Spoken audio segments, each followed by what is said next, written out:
Welcome to Six Figure Trucker, the podcast where we share advice on how to be successful in trucking and have fun while doing so. We'll share stories, news, and advice on how to earn six figures in trucking, and we'll speak to guys and gals that are already doing so. Let's get to the show. Hello, everyone, and welcome to the Six Figure Trucker, brought to you by Norton Transport. And each and every one of you know, if you join us each week, this is a platform where we elevate and celebrate the drivers that work so hard for Norton Transport. We got a special guest with us out on the road, but he's found a nice place to find some quiet time there. Phillip Miller, also known as Phil, goes by Phil. Phil, how are you? I'm doing fantastic, John. Great to be with you. Yeah, thank you for joining us. And you went above and beyond to score. Tell us where you are specifically right now. I'm in good old Amarillo, Texas. Amarillo by morning. Yeah, that's right. I've been singing that song ever since I've been here. Every time I hear it, that song pops into my head. I don't know why. But you were able to get a coffee shop that would cooperate with you? Oh, yeah. Well, it's Texas. Everybody wants to cooperate with you here. So, yeah, I lucked out. You're in a conference room at a coffee shop in Amarillo. That's correct. Now, you've been with us. You and I were talking earlier. It'll be 3 years in March. Yep, that's right. How would you describe that 3 years? The first word that comes to mind is growing pains. You know, being new to Driveaway, I had a lot of teeth to cut, and Norton helped me cut those teeth and deal with the hard times and the learning process that comes with doing Driveaway. But it's been a good experience. The attitudes at Norton have made it much easier than it would have been otherwise. I got to say, before we get rolling too much into this, Phil did us a solid last week, and full confession, that's why I wanted to have him on the show. We had a truck that we had to get to Amarillo from, I believe it was Durant, Oklahoma. Yeah, that sounds about right. Yeah. And it was urgent. I mean, a lot of them are urgent, but this one, I don't know if you'd heard the backstory on it, but there was a big, very large monetary deal in the background hinging on this truck. That's right. And Phil came through with flying colors. We certainly appreciate you for doing that, Phil. Oh, my pleasure. I like going the extra mile if I can. And, you know, it's rewarding to know the backstories of some of these trips that we do. We rarely know what impact we're having, if any, but it was good to do this one because the customer was extremely relieved, and they let me know how much they appreciated us. And that felt really good to make such a big impact. That's fantastic, Phil. I appreciate it. Now, you were able to make it to Durant because this one came as a last-second thing. I get the call from my customer. He's like, can you pick it up today? And so we're like, we'll try. We'll try. And you're a tow-behind driver, and I guess that's why it was all able to come to fruition. Yeah, it just happened. I was only 20 minutes away, which is rarely the case. So it was, you know, it was like a God thing, you know, for this to come about. And I wasn't even supposed to be there, but the stars aligned, and it worked out for everyone. And this was a roll-off truck, right? Yeah, a roll-off. That's correct. You know, fortunately, I have a good setup that allowed me to connect to it, and so got it done. Yeah, that was my next question. I saw the pictures of the back frame, of the rear of the frame. Was it complicated to get connected to it, or did it go pretty smoothly? Yeah, I have you know, again, trial and error has basically helped me create a universal system that will connect not only to a truck frame in any ball hitch situation, but also to bumpers if they're sturdy enough to handle it. I can connect to those without any problem. And so, yeah, I was confident going into it once I saw the pictures that I was going to be able to connect to it and get it down the road. That's what Kelsey told me, that you felt confident about it, and proved to be true. Now, tell us about the tow behind. When did you decide to do the tow behind, and how was it paid off for you? Yeah, you know, spending enough nights in hotels, Greyhounds, airports, Ubers. That will basically move you into a into a tow behind situation. Especially the older you are, a lot of these young guys, they like the adventure and they can handle, I think, a little bit more of the just flying around. But for me, I wanted something a little bit more settled, and I decided to go with the tow behind. And I saw some other guys doing it, and I thought, I think there's some money that can be saved in doing it, and help me to get more jobs and not miss as many. So. Now, you've been with us for 3 years. Have you had time to do some analysis to see how much money that tow behind operation has saved you? That's a very good question. It's in the thousands of dollars. Let me say that. It's saved me a lot of money, but more importantly to me than the money is the quality of life that it's given me, because it's allowed me to stay longer in areas and not have to fly off to somewhere else. So it's allowed me to spend time in our great national parks. It's allowed me to spend time in the great cities I've found myself all over the country. It's allowed me to, have some sort of a social life. It's given me a quality of life that to me is worth more than the money saved. Well, I mean, to your point, you're in Amarillo, and I know you delivered there. Would have been Friday morning. I delivered Friday. Yeah. And Friday. you're still, and because you have your car, you can do what you want. I can do what I want. I even have a little pop-up tent on the bed.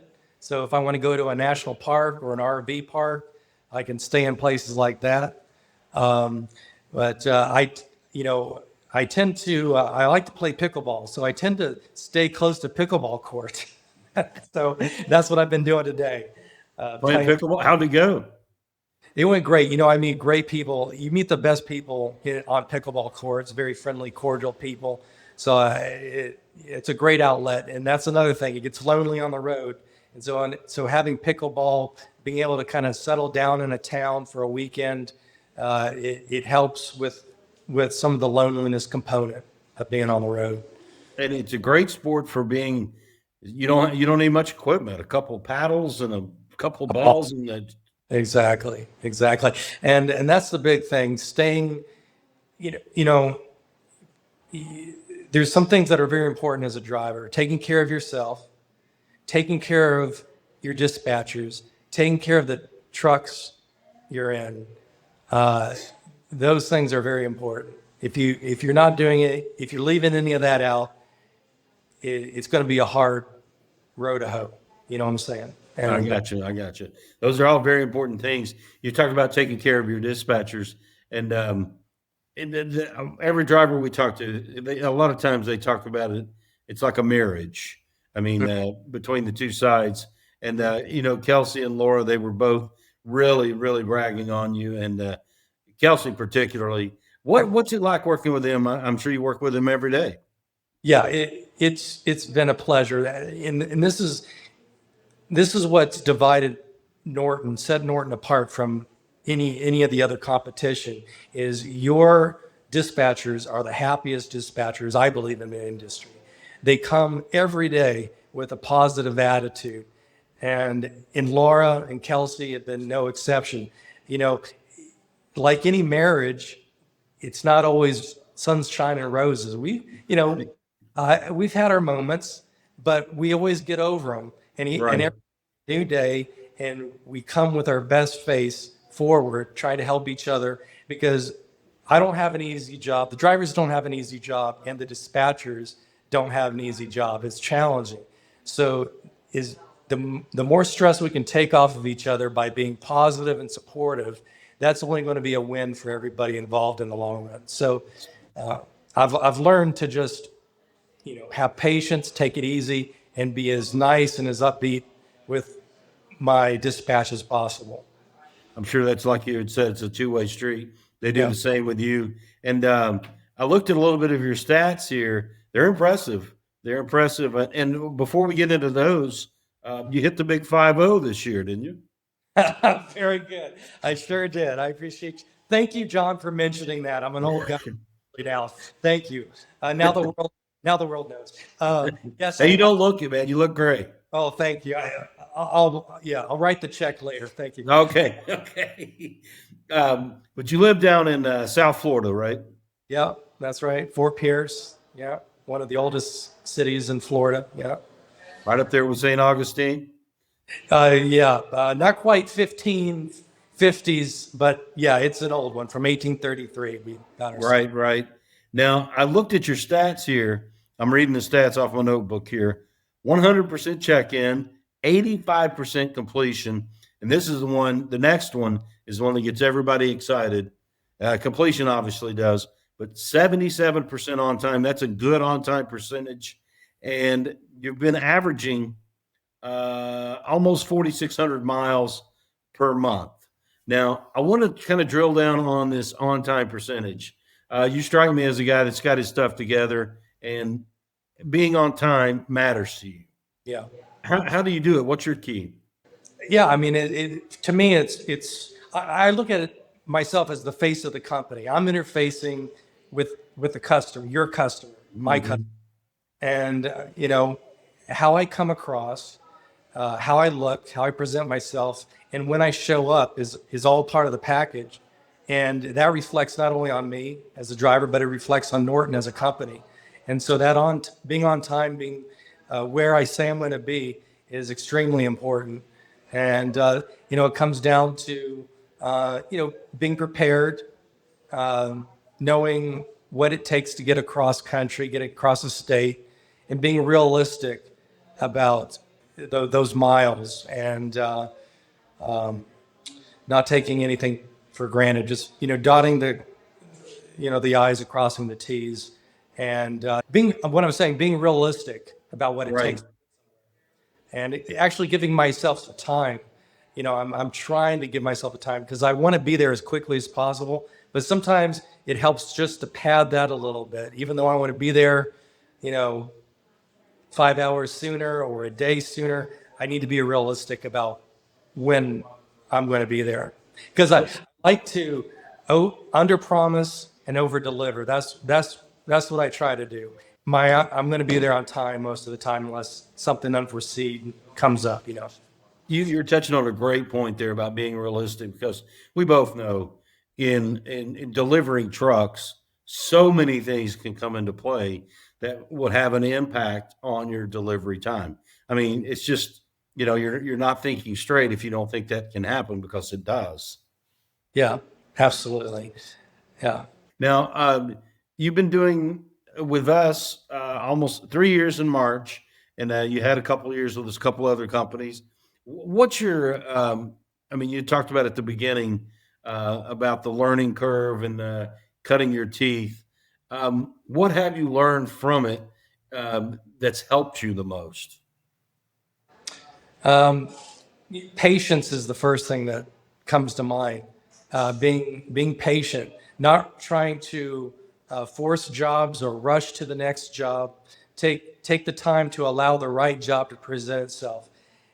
That's not very intuitive, but I've learned this week trying to rush things actually put me not in the best place to get me the best job. So patience is one thing that I've learned.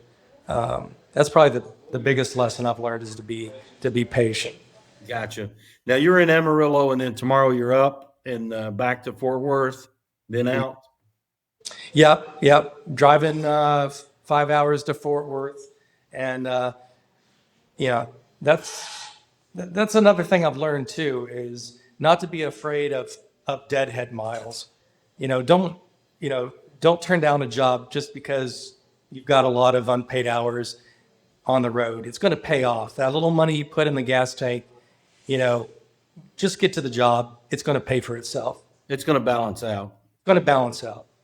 Now, what kind of car do you have as your tow behind? I'm glad you asked. I'm so proud of my tow vehicle. It's a Ford Maverick hybrid, and it weighs as much as a small car, but it has that utility of a truck. Mm-hmm. And that hybrid system in it allows me to keep the climate controls on while I'm sleeping without burning fuel all night long, which I love that feature of it.